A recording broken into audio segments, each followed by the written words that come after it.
All right, well, why don't we go ahead and jump in? My name is Katya. I'm one of the founders here at MedBio. Thank you guys so much for joining us today. We have, actually, I'll let Dr. Arvin turn on his camera. He's going to be joining us today and sharing a great presentation on the 5 pillars of regenerative health. And then we also have 4 peptide protocols that we're going to be sharing out with everyone today. Yeah, Dr. Arvin, he's joined the MedBio team. He's our new wellness and longevity advisor. So we're very excited to have him. He's also CEO at RegenTherapy. So I will let you take it over from here. Hey, Katya. Thanks for having me on here. Alex as well. Really nice to be part of the Med Bio community. It's a lot of good that you guys are doing, and it's really excited to be partnered up with you guys. And only good things to come in the future. I can only imagine all the wonderful webinars and all the other good synergy that we'll be having together here. So hope everyone's doing well. I know it's a Wednesday. For me, it's 1 p.m. It's obviously earlier for other people, but 40 of some participants. This is really good. Good work, guys. Coming in the middle of the day here, in the middle of the week. But so as Katya alluded to, one of the things that I like talking about, along with just peptides and regenerative protocols, is truly a more of a holistic model. I'm going to share my screen here. And I call this my 5 pillars of success, right? So I have a platform called RegenTherapy. You can look at us, RegenTherapy.com. Oh, actually, hold on one second. I don't see the presentation. So last time I worked on the second try. So let me stop it Yeah. and it'll come through. Give me 1 second here.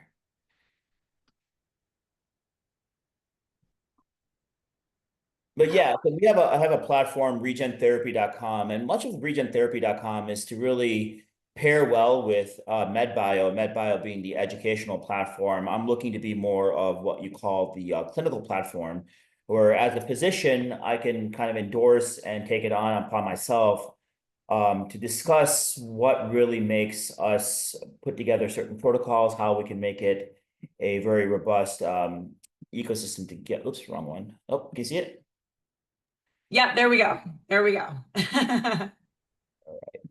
Second here. Actually, sorry, one other quick question thing I forgot to mention, guys, as we're getting started. There's a Q&A chat in the bottom. So as you know, we're sharing stuff with you guys. If you have any questions that come up, just go ahead and add them to the chat. And then we'll have about 30 minutes at the end to kind of run through, chat through any questions or additional information you guys need. So I'll kind of jump right into this. So yeah, this is a little bit about me. That's my little kid there. Obviously, he's a little bit better looking than I am. So I have no offense saying that. He's a good looking guy. But you know, a lot of what I like to do is really work in the B2B space. I'm here to really help other practices and other clinicians scale their business, understand how to really start pairing a lot of the regenerative and peptide together. So if you have any questions, you know, reach out to Katya. There's a lot that we're doing together, and I can definitely help you out here. So with me, you know, when it comes to not just regenerative health, but just overall health, there's 5 pillars that I like to kind of parlay together.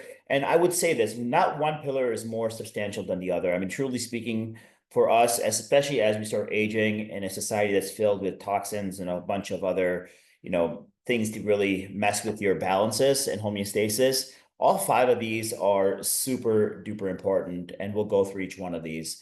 But to me, you know, foundational lifestyle, gut and liver, where you're processing all your toxins, hormonal optimization. Regenerative therapy to me includes not just your peptide therapy, but your actual regenerative molecules. And there's one in particular called cell factor that I discuss a lot about.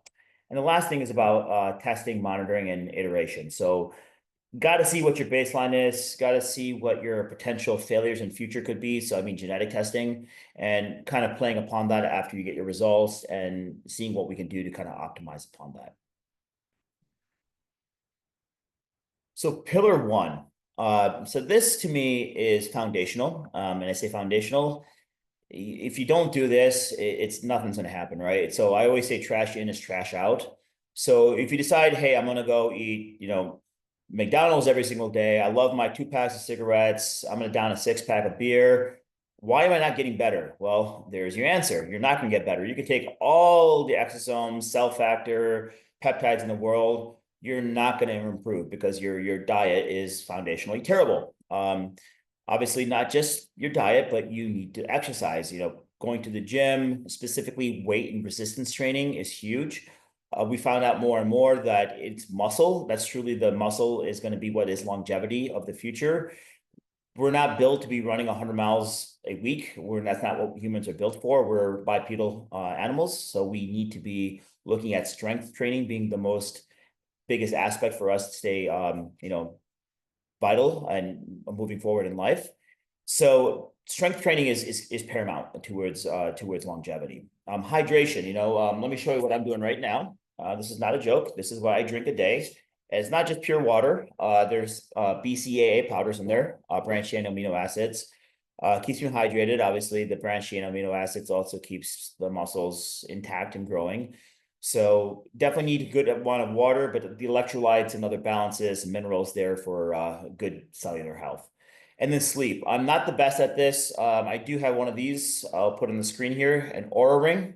It monitors my sleep. Some days I'm good, some days I'm bad. My kid likes to kick me in the sleep. Those days are not usually the best, but different people sleep a different amount. Some people are great with 5-6 hours of sleep, others need 8.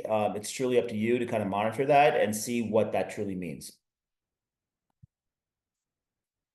All right, so let's go on to pillar 2 here. So pillar 2 is also uber important. And once you go past pillar 1, obviously next step is the pillar 2. And pillar 2 is looking at what gut and liver health can be, right? So to me, gut and liver health especially has just come to the forefront. We know so much more about the gut today than I think we've done in the past. Poor gut permeability leads to a leaky gut. Leaky gut leads to all sorts of other disease and inflammatory processes, brain fog, acne, things that you never once really put together and think about until today. So these are much more common things that are coming to the forefront. The next aspect out of this is your liver health, right? Liver has been your center of detox. You need your liver to be working functionally in order to clean out the entire body and aid with the inflammatory and regulatory aspects of the body. So if you start destroying your liver, and there's multiple ways of destroying your liver. I mean, we always think destroying your liver means, hey, is it alcohol? No, I mean, alcohol definitely can, lead to some liver issues, but overall, one of the more common findings you see in today's society is something called NASH, which is non-alcoholic steatohepatidosis, which is just fatty liver disease of unknown origin. So that's due to food. So more and more food that we eat have become a burden upon our liver. Normal liver enzymes that you would not see an increase in the past are starting to increase time in and time out, your ASTs and ALTs. So we need to support our liver. I do take liver supplements myself in order to really keep myself optimized. Amino acids obviously are great, but then there's also glutathione. I do take a lot of milk thistle and other aspects to really keep myself in the best liver health possible. And you'll see a lot of bloating going away after your liver starts to improve upon itself. All right, so let's get on to pillar 3. This is more fun for me. I mean, the first 2 obviously are uber important. Not as much fun talking about. I think this is where it starts getting a lot more interesting in my mind. So hormonal optimization to me is huge, right? And once again, I talk about this regularly with a lot of my other talks, education, clinical aspects, and webinars and things of that nature. But we are just destroying our bodies, not just from what we're putting into it, but just environmental toxins out there. Things that didn't exist 60 years ago do exist now. World War II, the testosterone levels of a 60-year-old is what testosterone levels today of a 25-year-old are of a man, right? That's crazy to me. So it just tells you what's kind of happening. There's a bunch of things that suppress your hormones. There's a bunch of other aspects inflammatory that prevent your hormonal balances from even occurring. I do some HRT as well, obviously, and I've been putting kids that are 18, 19, 20 now on a testosterone replacement and other hormone replacement. It's crazy that we're having to do this on children almost. They're not truly children, but I call them kids still, regardless. But yes, the sex hormones are uber important, and we have come to find out more and more that we should be doing more of these bioidentical optimization. What do I mean by that? It's truly microdosing. We should not be giving these whopping once or twice a week doses of testosterone or whatever it may be and expect your body to handle that properly. You're going to screw up your HPG axis doing that.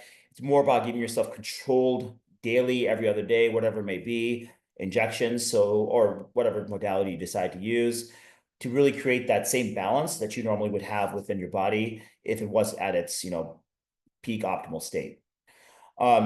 Thyroid, that's another one of my favorite hormones that I talk about a lot. I mean, you can look at people that have perfect thyroid functions, right? You're looking at, your T3, your T4, your TSH, your thyroid antibodies, all those look great. So you're not having any, autoimmune issues, you're not having any, true thyroid issues, but you're still not hitting your, your peak. Why? You're not being optimized truly. Even though your numbers may look okay, there's still an aspect of subjectivity. They may not be taking you to where you need to go. Most people I've come to realize that are on testosterone therapy or estrogen therapy, progesterone therapy, as they've been going up on their age and have been on it for longer periods of time, need some sort of supplementation when it comes to thyroid. It doesn't mean you have to be on T3 or T4. It probably means that getting on a NP thyroid, a desiccated thyroid is kind of the way to go. And something that we start deploying quite often. The desiccated thyroid really gives you that midday, I don't feel tired type of scenario. I think it does great when you pair it with the right testosterone and other sex hormone protocols. And adrenals, another one to talk about. Many people have huge deficiencies. Their adrenals are pretty much shut down. You're seeing people drinking 6 monsters a day, 8 coffees, saying they're so tired. Why is that? Well, you're not having the bodily response that you're supposed to. Cortisol is not a bad hormone to have. Too much cortisol means that, yes, you're in chronic, in a chronic flight or fright situation. That's not necessarily a good thing to have. You don't want to be chronically with high cortisols, but if you don't have a cortisol response, your body's basically a non-responder. That's not good either. So there's a reason why your body does make cortisol, and you need that for your adrenals to kind of exist.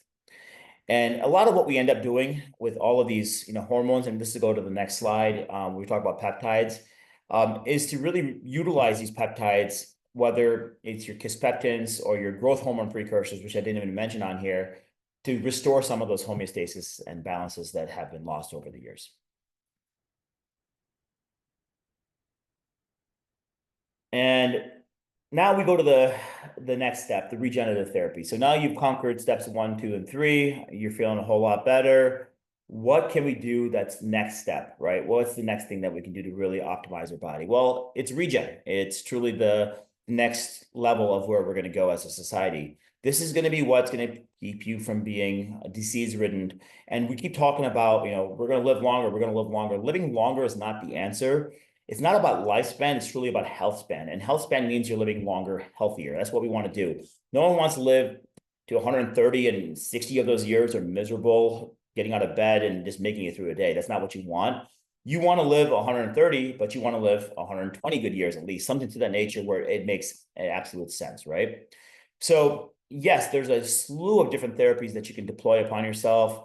I talk about cell factor a lot. Many of you may not know what cell factor is. That's going to be another topic for another day. We'll discuss that in great detail. This is the most derived product out there from a regenerative standpoint. And I'll kind of give a quick example so you guys can understand. I'm sure you're fairly familiar with stem cells and exosomes. So I'll give you 2 analogies that may make more sense. From a stem cell analogy, I look at your Amazon warehouse being your stem cell. It's there, a lot of things going on, huge aspect sitting there. And when the Amazon stem cell warehouse has a stem cell, then the exosome would be that driver leaving there with that car, the Amazon vehicle, right? What you have with the cell factor is what you're getting delivered to your house. So you don't care about the Amazon driver. He's going to go drop it off at place A, place B, place C. He may miss your house a couple of times, make a left turn that's wrong, finally come back and deploy that product at your house. That's the cell factor. That is the end product. That is what you're looking for the actual, growth, inflammatory aspect, decreasing all the good stuff that you have in your system. Another question I commonly get is with your exosome comparison. So, hey, I got 2 billion exosomes in a vial. Well, what does 2 billion exosomes mean to me? Well, it's very hard for me to tell you what 2 billion exosomes mean, because for me, 2 billion exosomes can mean a myriad of different things. But to me, 2 billion exosomes means 2 billion balloons. It's not about the balloon itself. It's about what's inside the balloon for it to actually make sense.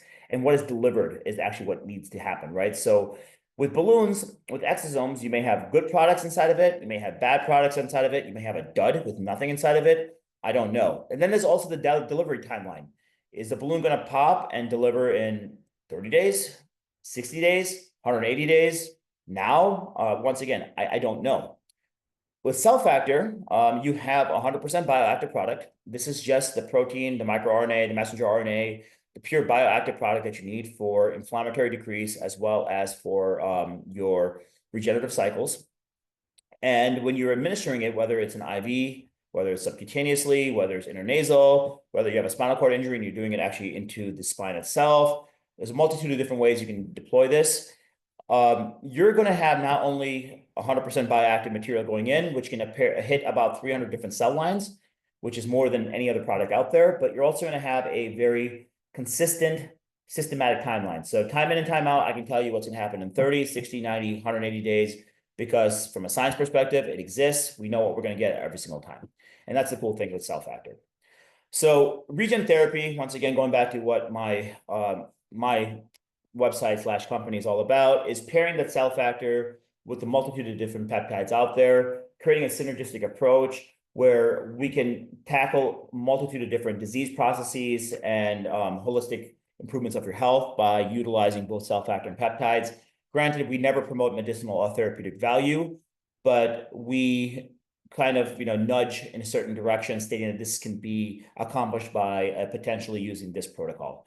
So we are definitely pushing forth the envelope. We're very much aggressive in what we do, but we have complied by everything by what our FDA attorneys have mentioned to us.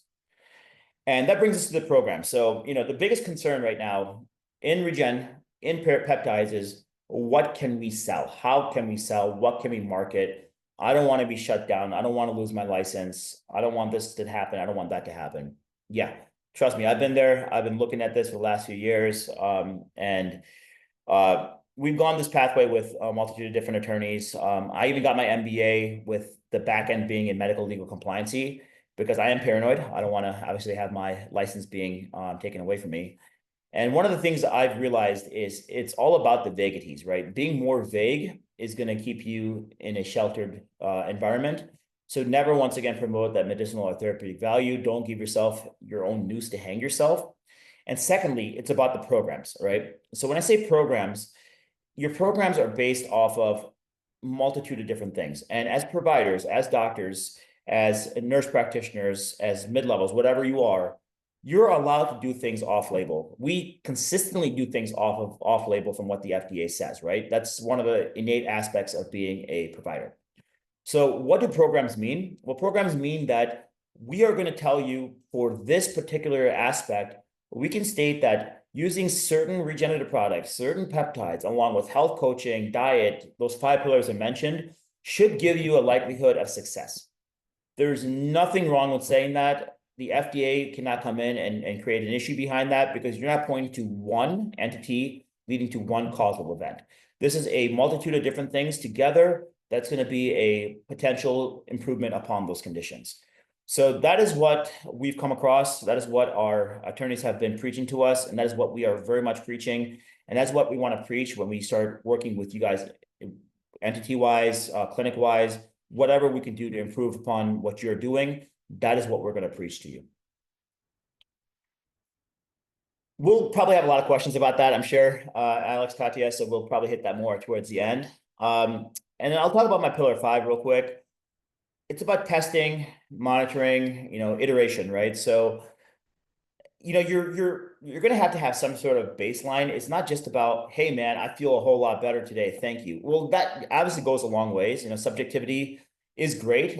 We do have questionnaires with a lot of these larger groups I work for. So one of the things I do, I work fractionally for a lot of larger longevity companies and wellness companies. When I say fractionally, I put myself in a role to kind of put together the protocols and programs for them. So we do a lot of work where we do have the subjective aspects, right? So there'll be a wellness, guideline that they'll say, hey, listen, out of 1 to 5, I feel this way. 4, I feel a 5 here. I feel a 4 here. So we'll have those subjective numbers as well, but there needs to be actual, to me, some sort of lab work, something to go by as well to show that we are doing some certain good, right?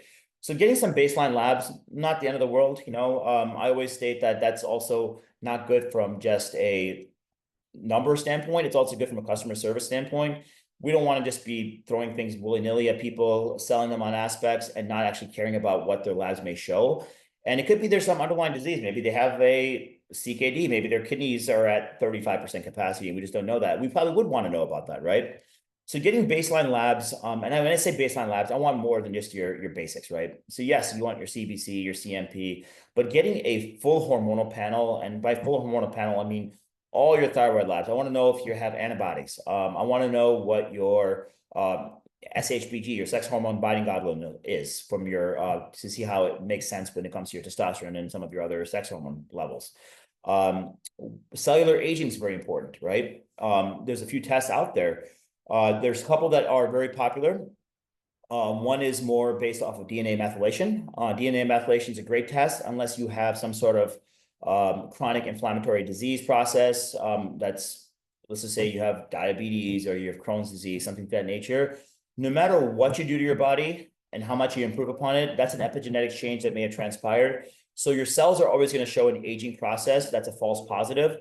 So a lot of times those DNA methylation tests may not be the best showcasing for you. For the normal, healthy, 100% perfect individual, great test. So on the caveat behind that is, yes, DNA methylation tests are there, but the caveat as well, the other testing you can do is a telomere test, and the telomere test actually shows your lifeline, right, of your body. So if you can slow down the telomere depreciation, you're doing yourself a good service, showing that the peptide therapies, the RegenTherapy is actually doing a good service to you.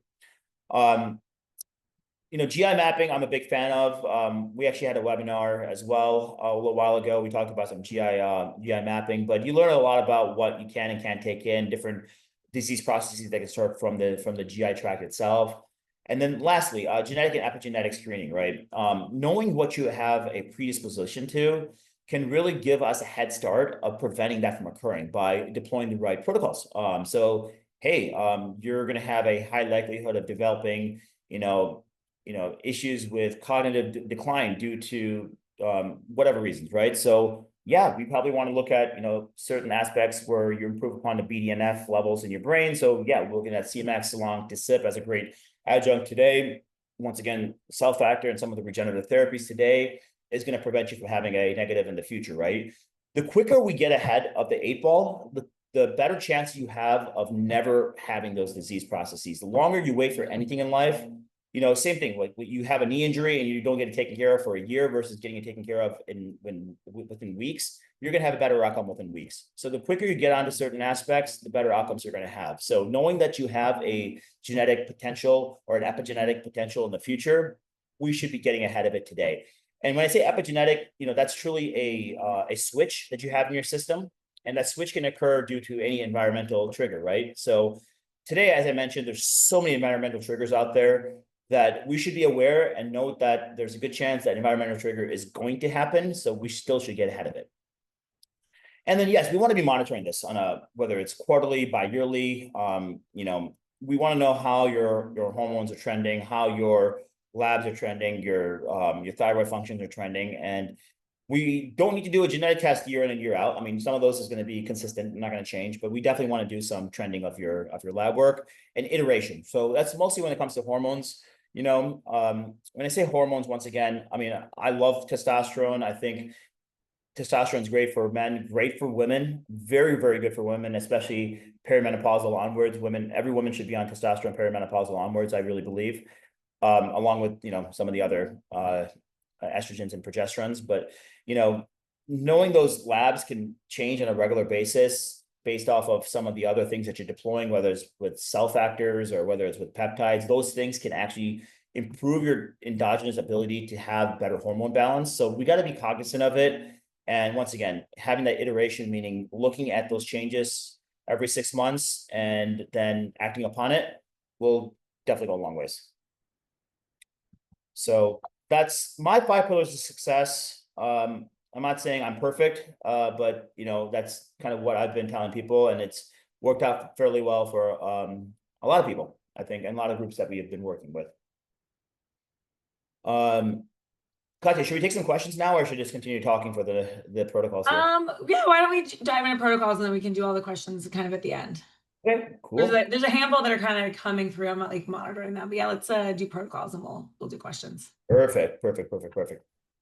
So, once again, we're talking about some protocols, right? So, I have a few that we're going to kind of suggest. Once again, these are protocols that we've deployed amongst a variety of different clinics that we work with. Once again, I'm a pure B2B guy. I don't do too much on my own. I do a little bit of things here and there, but I'm 95% B2B. So this is clinics that we work with that we kind of push forward on. But Sculpt is more of a for metabolism, to really help with not just weight loss, but it's truly about body composition. I don't care if you lose a ton of weight, but if you're losing a bunch of muscle, you're not doing yourself a service. And one of the things that we've come across is people that use a lot of the GLPs, and they're sitting there and they're not exercising, they're not eating. They're like, I'm just going to starve myself. I'm taking a bunch of GLPs. This is great. You see people, a couple things happen, right? One, obviously, they lose weight, but they lose a bunch of muscle. And two, they end up in starvation ketoacidosis, things of that nature, all sorts of complications, so on and so forth. So eating is not bad. Eating is actually probably a good thing, but you need to keep your metabolism up. So one of these we do is something called the sculpt stack, and simple term to getting yourself sculpted. And I like retatrutide more than any of the other GLPs. Why? Because of it being a trifecta, meaning that it hits 3 different receptors. Specifically, the glucagon receptor, to me, is hugely important. That actually helps with metabolism, even at small doses. Very small doses, the retatrutide can be anabolic in nature, meaning that it can actually, initially, some people do gain some weight. I tend to gain some weight when I start my retatrutide stack just because of that same reason. I like to pair this with CJC ipamorelin. Once again, this is a precursor of growth hormone.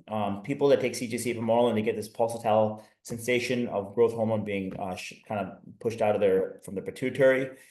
I think it's a very potent combination. We do this for 8 to 12 weeks on individuals, and they usually respond pretty darn well. I talk a lot about receptor attenuation, meaning that we don't like to keep people on things in perpetuity. It's just not a much needed reason to keep increasing people's doses with diminished actual results.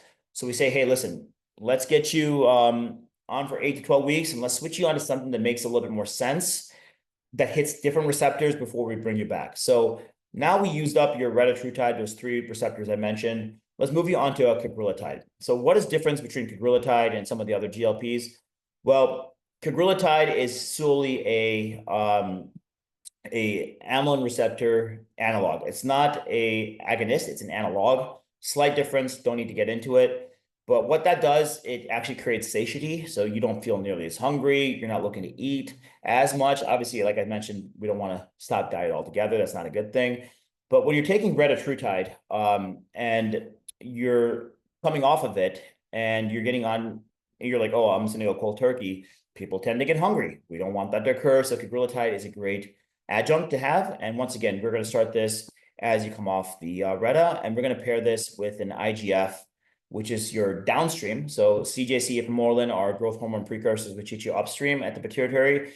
IGF is your growth factor, which is your downstream. This is what is actually created from the growth hormone. So we're going to hit the downstream. We're going to increase your ability for your body to have this, meaning your insulin sensitivity improves. And we give you the MOTS-c, which is the energy mimetic. I love MOTS-c. And I really think it's like a shot of coffee first thing in the morning. So I think this works really well to speed up your metabolism while you're taking the cagrilintide. So this is a great thing people can be on in pretty much perpetuity. You don't need to stop this unless you obviously you have some sort of process that makes you stop this, illness, etc. But if you're healthy, there's no reason you cannot be going back and forth, pretty much in perpetuity. Once again, when it comes to all of these, we like to also push forward on the regen, which is the cell factor, which I talk about, the cell regenerative factor. You can do this subcutaneously, you can do this IV, and we recommend a dose once a month. It is a bit cost prohibitive, I will give you that. So one of the things that we can do is actually do it every 3 months. Quarterly, you still get a great benefit. It's the way it works, like I mentioned earlier, is your anti-inflammatory does take effect right away. You do feel it within 10, 20 minutes regularly. So that anti-inflammatory aspect's in your system for about 90 days. So truly speaking, taking it once a quarter makes a lot of sense. Your actual regenerative processes start from days 60 to 90. So from a timeline perspective, it makes sense. I take mine month over month. I'll take one dose. So that is a sculpt stack. We have a longevity stack here, and this is also a phenomenal stack that we like to promote.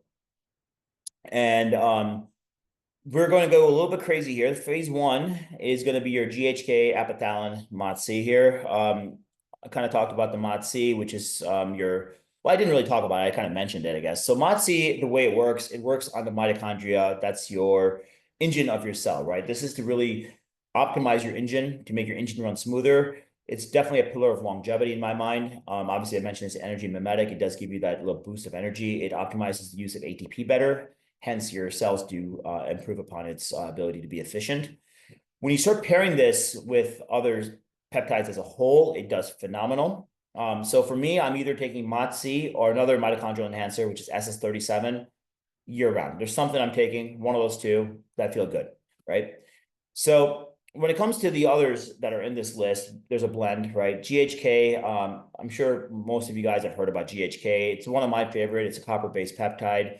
It's good for a lot of things, right? It's great from a anti-inflammatory perspective. It's great from a wound healing perspective. It's great from a longevity, skin, hair, nails perspective. You can microneedle into your face, you can microneedle into your hair. You can get lotions to put on your face. GHK is one of the most malleable, adaptable peptide, period. I mean, literally, you can do anything you want with GHK. It works great. Epithalin, we talked about the telomeres, right? So this works on the telomerase pathway. So what this epithalin actually does, it prevents the decay of your timeline, your telomerase, right? So it works on that pathway by inhibiting the telomerase pathway. So this is truly your longevity. So this can be used in a multitude of different ways. In this sense, what we do with this blend, it's actually a lower dose. It actually works more on your aesthetics, meaning your skin, hair, nails, all that stuff. Higher doses, it works more on a cellular level. I do a lot of this actually IV even, where you can really start working on a cellular level and really promoting better cellular health.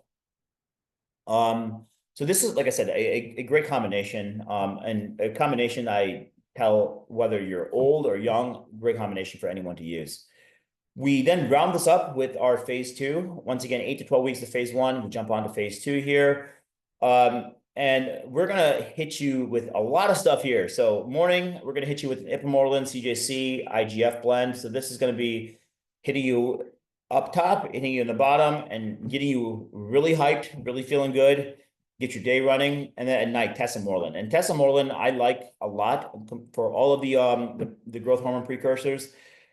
Especially at night, because it gives you a good night's sleep. It helps definitely, growth hormone does get secreted at night. So this does definitely go with your endogenous body's ability to do things. So I think it's a great way to end your night by taking a shot of tesamorelin. And once again, with the regen, the cell factor, the cell regenerative factor, if you're able to take it once a month, absolutely becomes cost prohibitive, totally get it. All right, so this one is the NEO, which is cognition here. So the cognition one actually, there should be two things here. You said got stuck, but there's the NAD plus SS31. SS31 is the other mitochondrial enhancer. So when I think about MOTS-C, SS31, MOTS-C is more about the energy mimetic. It gives you that boost. It gives you that ability to really feel it. The SS31, I look at it from a more organ protective. So it's the mitochondrial health that you need specific to help with organs. There's actually a lot of good data behind it being nephroprotective, neuroprotective, cardioprotective, a lot of the good things that you can do. So utilizing this initially to load up your body with this plus NAD plus, which is obviously not a peptide, it's a cofactor to really load up on the ATP, optimize the ATP, and use it for better brain health is a great way to go. And then you pair this with a C-Max Silonc Dicep. This is maybe my favorite blend. I really get upset when I've used up my time period with the C-Max Silonc and Dicep because I love how good quality sleep I have. I love how it resets my HPG axis. I love how it just improves upon my overall cognition. My brain fog goes away. Is one of the best, if not the best, I think, peptide that Zen offers. And then lastly, the Regen. Once again, I talk about this a lot. It's a great adjunct. And the last one I'll talk about is your Renew stack. And this is to help more with inflammation, get you active. You got some arthritis, you have some aches and pains, you got some myalgias, whatever it may be. So this is a very common blend that people talk about, the Wolverine blend. You got TB500, BPC. You guys, you have GHK, once again, which is super just malleable and does a lot of things, as well as KPV. That's your first phase. Phase 2, once again, tesamorelin, ipamorelin, MOTS-c, very, very popular blend of ours. Tesamorelin, I mentioned, is very good at the night, but MOTS-c, the issue is it's hard for some people to take MOTS-c and go to sleep. So taking this first thing in the morning does a pretty good job as well. So this really takes away those aches and pains. One thing I will say with the aches and pains and joint health is hormonal balance is very important, especially as it comes down to what your testosterone levels are. Most people that hurt and feel miserable usually, not, I won't say usually, a lot of times are not hormonally balanced. So that's, if you can't get that figured out, you're not gonna get the rest of this figured out, basically, put it that way. So this is the Renew stack here. And once again, one of the affiliations I have is with this company, Zen Labs. ZenLabsWholesale.com is the website, but you can actually just click on this link. It'll go through Katya's and Alex's link towards our website, and you guys can use that code MB10, and you'll get a 10% off of all of our orders on our website. But you have to actually go through that link in order to be able to utilize it. So I know we kind of went really fast towards the end, but I wanted to at least give you guys a little bit of time here to answer some questions. Perfect. Thank you so much. Yeah, as Arvin said, yeah, if you guys want to order any peptides, you'll get 10% off through Zen Labs. And then we're going to be building out actually a big library of protocols within MBI. So the 4 that he shared, we're going to have like a growing database for our members, which I think is really exciting.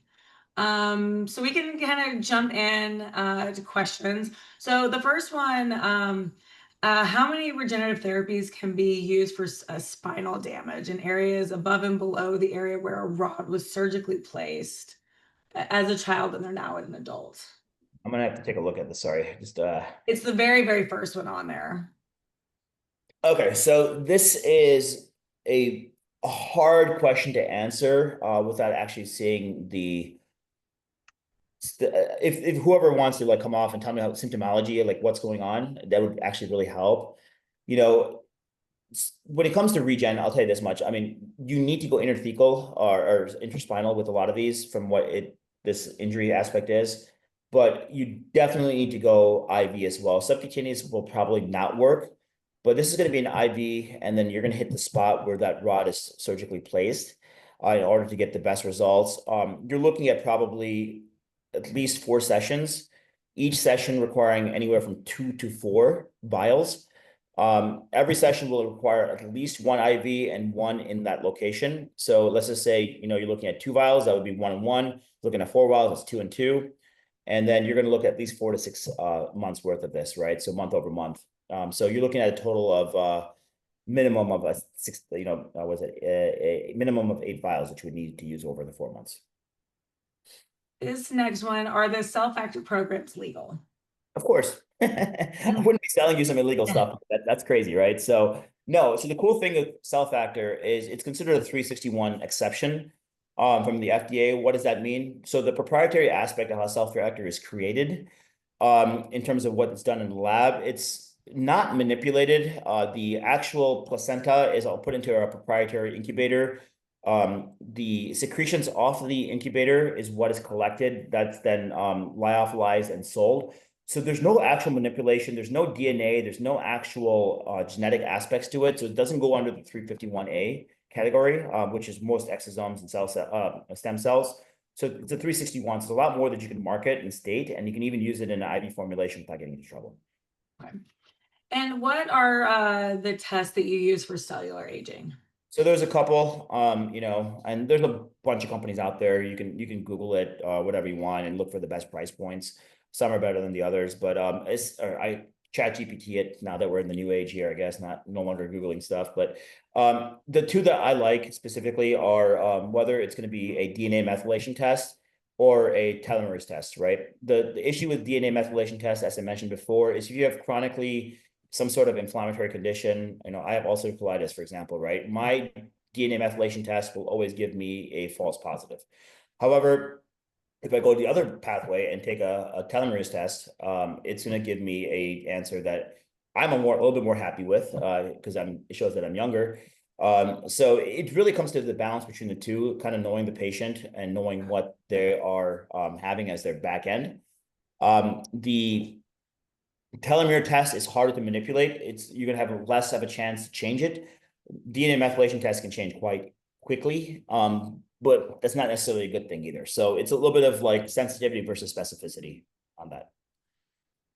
So there was a couple questions regarding on the various protocol stacks around units and what essentially a unit, what is the translation to milligrams or micrograms? So the easiest thing to do is if you actually go to the RegenTherapy.com website, there is a peptide calculator that you guys can look into. The way we set up these peptides, and all the peptides I talk about do come from Zen Labs, to be very blunt with you guys. So the reason I talk about units is that the actual vials are created in a way that you're going to mix it the pretty similar way, which is going to be 2 cc's of bacteriostatic water. And the milligram dosing of it is based off of using about 10 units, right? So if you say it's going to be 10 units or 20 units, it's going to be based off of that milligram dose, based off what the vial has. So the easiest thing to do is if you go onto the peptide calculator and kind of visualize it, but it's going to be different amongst different peptides. Cool. And I can, when we share out the deck with you guys, we can make sure that that dosage calculator, the link to it is included so you guys have access to it. All right, so the next one, this is about MOTS-C. So I gave it to a chronic fatigue patient. It didn't work. They're also using supplements and hormone therapy and retatrutide. I guess, is there anything you would suggest other than MOTS-C if it isn't working? Yeah, so I mean, chronic fatigue is a very difficult process, right? So underlying issues do matter. So, MOTS-C is great. It's not an end all be all. So one of the things that I did not mention, one of the great peptides I started using on a fairly regular basis when I start any real program is a peptide called FOXO4-DRI. So FOXO4-DRI is a senolytic. So what that does is it actually works on a aspect on the p53 gene to create cell apoptosis for cells that should not be there, that just need to die off. So with chronic fatigue patients, and for people with chronic Lyme disease, chronic mold exposure, all these in that kind of category, it's a good thing to what I like to call clear that runway, right? So you have this amazing ability to build an airplane, but if you have a runway that's filled with debris after a hurricane goes through it, it's impossible to fly that plane. So you want to clear that runway. You want to take all those trees off that runway by deploying a FOXO4-DRI protocol. So definitely a very doable aspect. So once you start that protocol and quote unquote clear that runway of debris, MOTS-C is great. Using cell factor as a whole is phenomenal. Being hormonally optimized, most of these individuals that are chronic fatigue are not hormonally optimized. So knowing what they are from a hormonal optimization aspect is truly important. And once again, you have to understand that hormonal optimization is not the same. Don't go by numbers, go by their symptoms.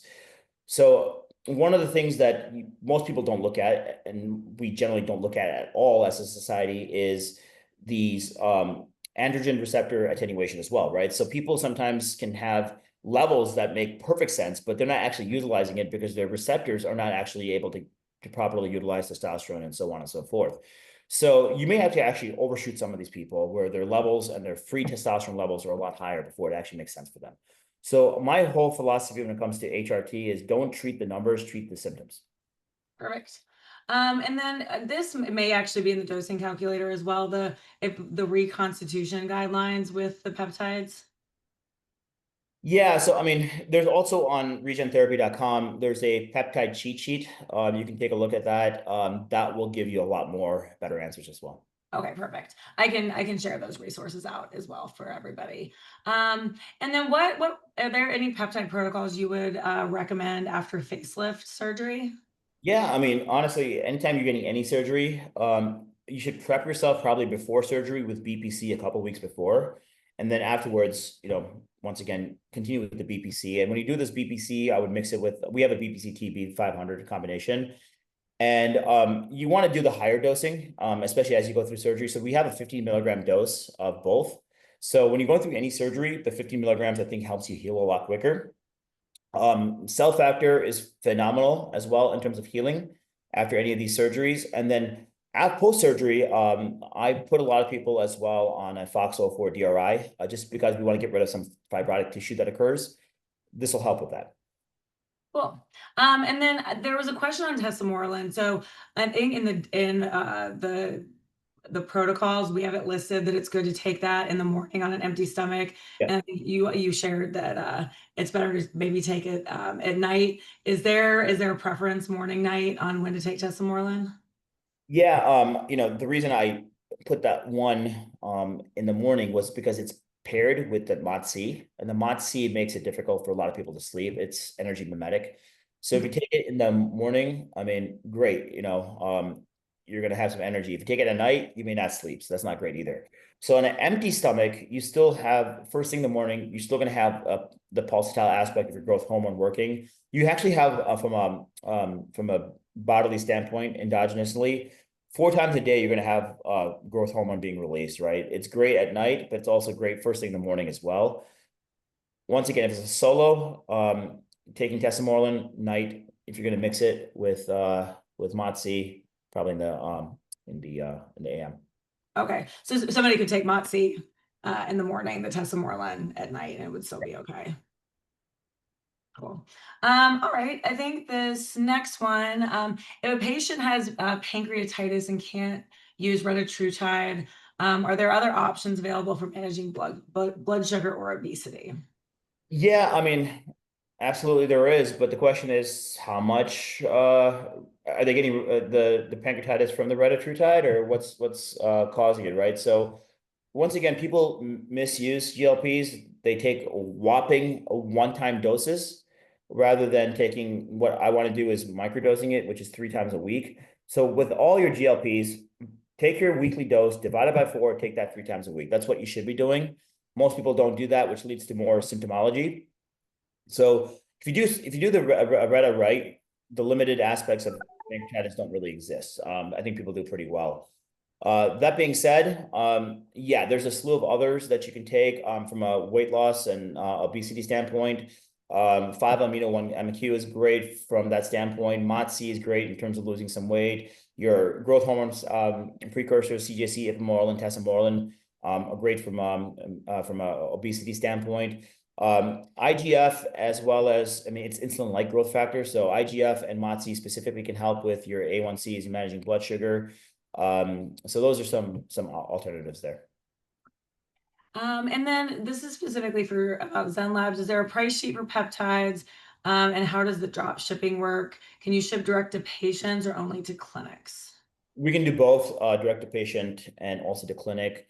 We're gonna be working very closely, obviously, with MedBio on this.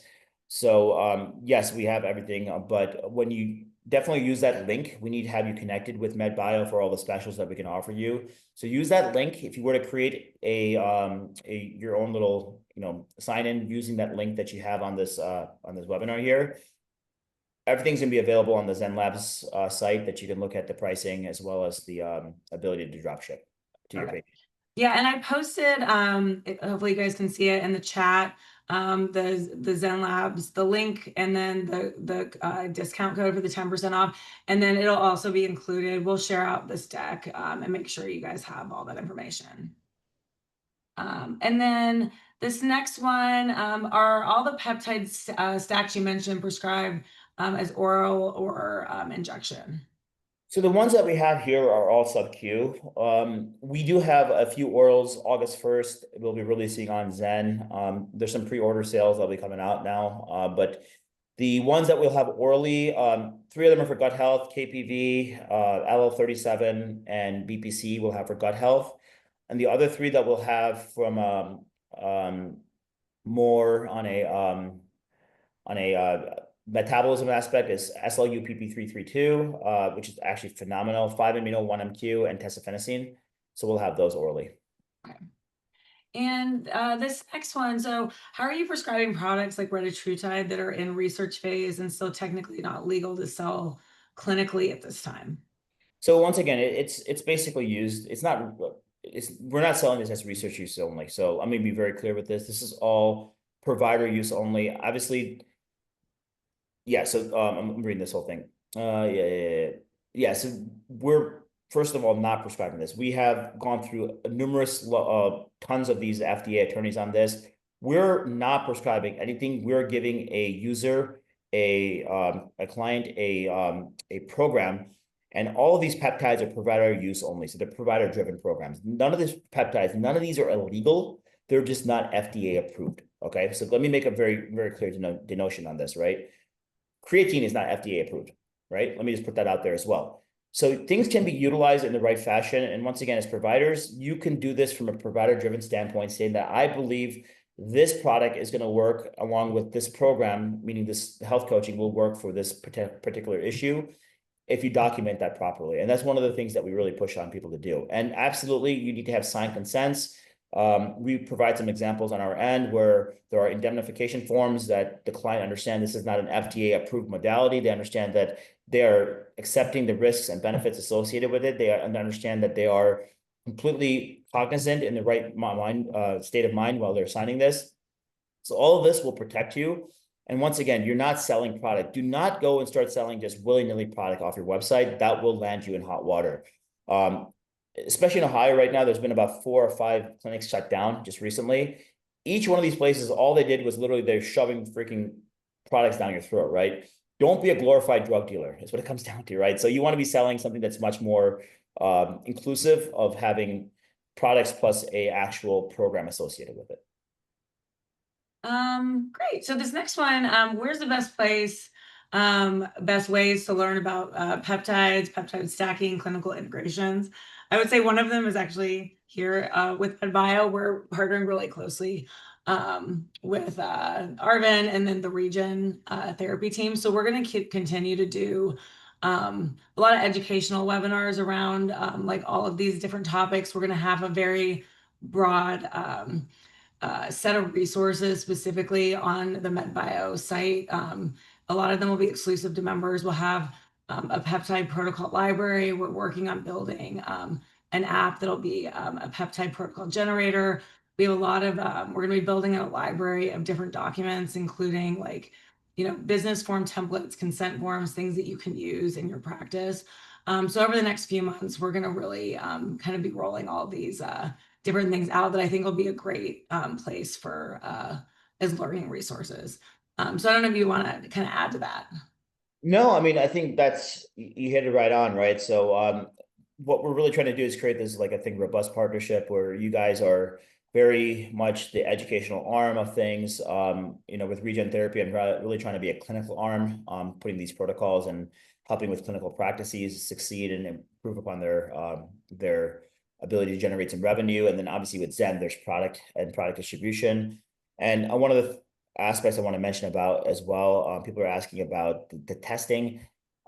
Zen products, we end up sending it, it's all third-party tested. In the US, they end up in Vanguard. And when I say Vanguard, it's not your 401k. It's actually it's a lab out in Eastern Washington that will test for everything. And we do heavy metals, endotoxins, blah, blah, blah, you name it. Everything's tested. We're very, very transparent with it. So every single thing that you ever get will have a QR code on it, which will direct you to a site that shows when, where, how, why, and everything about it. So there's never a question. Okay. So this next one's on BBC 157. Do you have a perspective on, because it can be given orally, injectables. I know there's also like a nasal spray. If there's different use cases, you would use each of the different methods of delivery for that peptide. Yeah, 157 day in and day out for oral will be for gut health. So I'm going to take BPC 157 orally. and then switching on to KPV orally. I'm gonna do one of those. I'm gonna do LL37 orally for anything because of my gut issues. Injectable is great from a systemic standpoint. Um, Recently, I don't know, I did something with my elbow lifting, so I'm starting to inject my elbow as well from a tendonitis perspective. So there's really nothing wrong with BPC as long as you don't have cancer to really start going crazy with it, to be honest. Uh, okay, I should so mention from you can actually do BPC as eye drops. You can do BPC as intranasal. You can do BPC in numerous fashions. perfect. Okay, so is it safe and effective to combine different peptides into a single syringe for administration? The short answer and the long answer. The long answer is you can do it for blah blah blah reasons. The short answer is you don't want to stab yourself 14 different times. I mean, a quick combination for most peptides is going to be okay. There's a few that can never be mixed. So you should never do that. But a handful of peptides you definitely mix for short periods of time in the same syringe. I don't want to poke myself 3 times in the morning. I'd rather just go pull, pull, pull, and inject. That's just me being very honest. If you let it sit out for too long or if you mix it together, they will precipitate out. So this is going to be a quick mix and inject.